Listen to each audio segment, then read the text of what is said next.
Hi, this is Heath, and this is Bumper to Bumper Thoughts.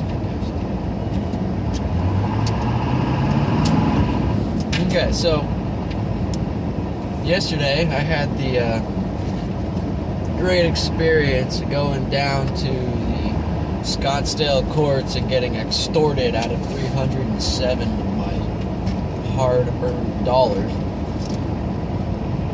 All because a camera that was on the side of the road caught me going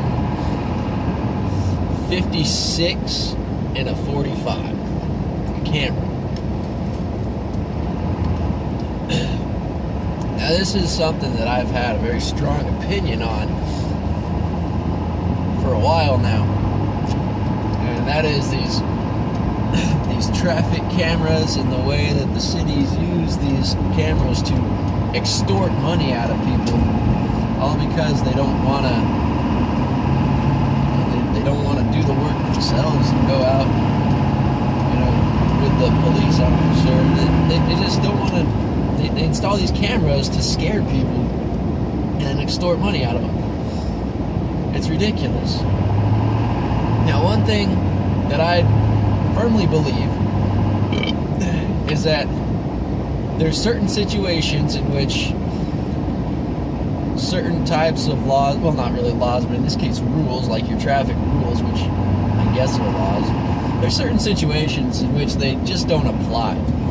And we shouldn't, there's a highway patrolman right there, we shouldn't be extorted out of money when we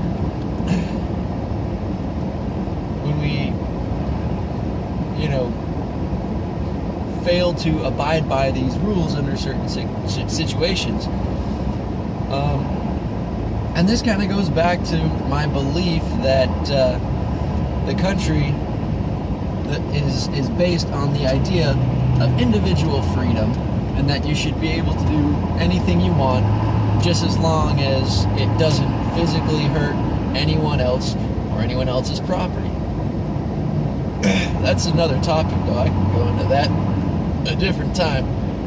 But basically what I'm saying is that if you're driving down the road at a certain speed and you're not hurting anyone else, you're not getting into any accidents, you should be able to do it. I don't see how that's a problem. If you're weaving in and out of cars, that's one thing, because those cars that you're weaving in and out of are having to react to your driving, so you are affecting them, and you could cause an accident that way. But if it's 1:30 in the morning and there's 7 lanes of traffic, let's see, what are 1, 2, 3, 4, 5, 6, yeah, about 6 to 7 lanes of traffic, and the only car that you can see is 2 miles ahead of you and like a mile behind you in your rear view mirror, who's to say that you can't go 110 miles an hour?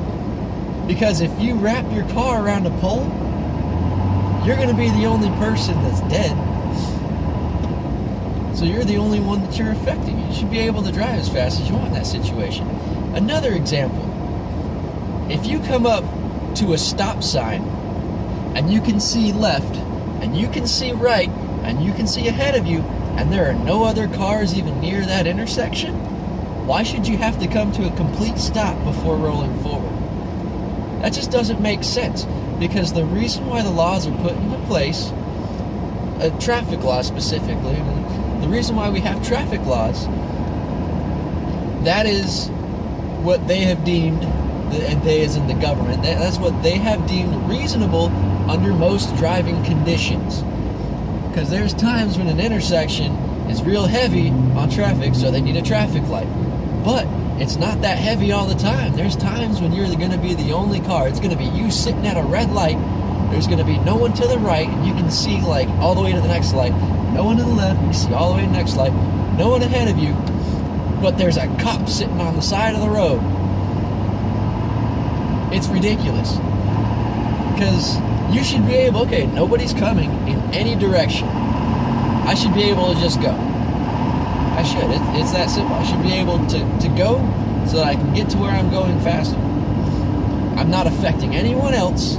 I'm not causing anyone danger. The thing that I hated about this ticket was that it said on the ticket, speed not reasonable or prudent to prevent accident. And I was like, that is bullcrap. Because there was nobody in front of me. You can tell by the pictures that they took of me. There is nobody in front of me. And the nearest car behind me was at least 300 feet or more behind me. There was no chance of me getting into an accident with any of these vehicles that were on the road.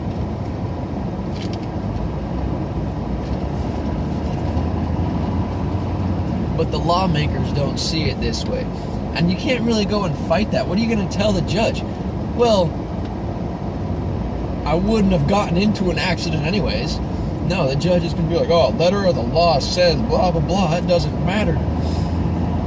They don't understand the difference between the letter of the law and the spirit of the law. Yeah, sure, it says don't drive over 45 miles an hour, but spirit of the law says the reason why that's there is so that you don't get into an accident with anybody else. But if there's nobody to get into an accident with, then that law is null and void. I think anyways. I mean, that would make sense. You know, Koreans kind of see this like when I was in Korea for 2 years, it was very common to run red lights, to run stop signs if you saw there was no one else there. Very common. Happened all the time. I actually kind of got used to it. I would do it too. I mean, yeah, sure, it was technically illegal, but they didn't feel like they had to abide by those rules if there was nobody else on the road that they could get into an accident with. So, I don't know, that's just my thought for today. So yeah, it kind of pisses me off. They extorted money out of me. So I don't have time to go and fight stupid crap like that. Well, that's it. Have a good day.